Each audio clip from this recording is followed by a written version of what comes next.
यही इस्लाम कहता है। हम अपने दिल के हर गोशे में हिंदुस्तान रखते हैं।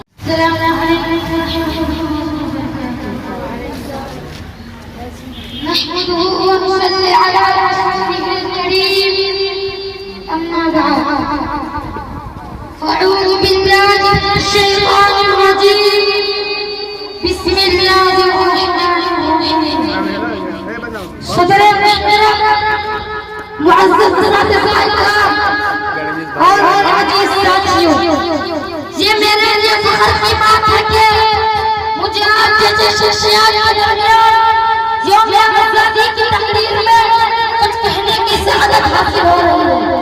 किसी शायर ने कहा, चमन अपना वतन अपना, ज़मीन और आसमां अपना, चमन अपना वतन अपना, ज़मीन और आसमां अपना, जहां में सबसे प्यारा है हिंदुस्तान।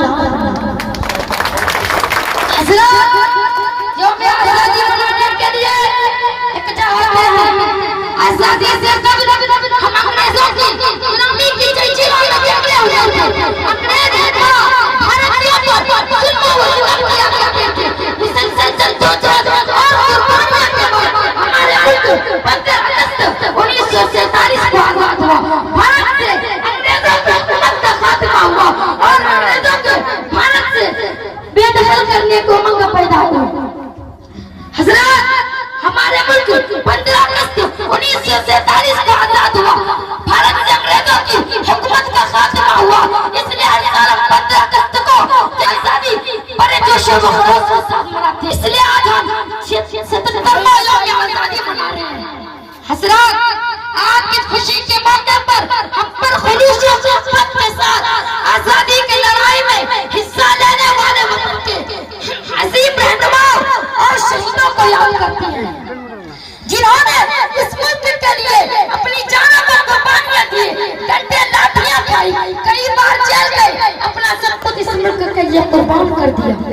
मेरे जियालों, आजादी की लड़ाई के शुरुआती दौर के मतवालों, मैं बंगाल के नवाब सिराजुद्दौला, शहीद आजम शेर मैसूर टीपू सुल्तान, शहीद हसन मौलाना अहमदुल्लाह शाह जैसे बेशुमार रहनुमाएं शामिल हैं।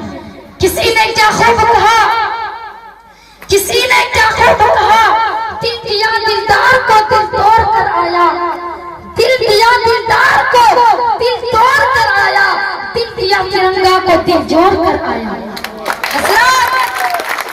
उसके बाद आजादी हिंद की तारीख का निहायत इख्तिलाफ आमोज बाब रेशमी रुमाल तहरीक, इस तहरीक का यही नतीजा था कि क्या मुसलमान क्या हिंदू किसी के दिल में जालिम अंग्रेजों को भारत से बेदखल करने की उमंग पैदा हुई। इस तहरीक के बानी हजरत मौलाना उबैदुल्लाह सिद्दीकी थे, जिनके क़यादत मौलाना महमूदुल हसन अंग्रेजों को भारत से बाहर करने के लिए हमेशा मुतहर्रिक रहते थे। हजरत, इसी तरह आजादी की तहरीक को शहीद अशफाकुल्लाह खान, भगत सिंह और महात्मा गांधी, मौलाना अबुल कलाम आजाद, पंडित जवाहरलाल नेहरू, डॉक्टर बाबा साहेब अम्बेडकर ने इस मुल्क को आजाद किया। वफादारी वतन से हो यही इस्लाम कहता है। हम अपने दिल के हर गोशे में हिंदुस्तान रखते हैं।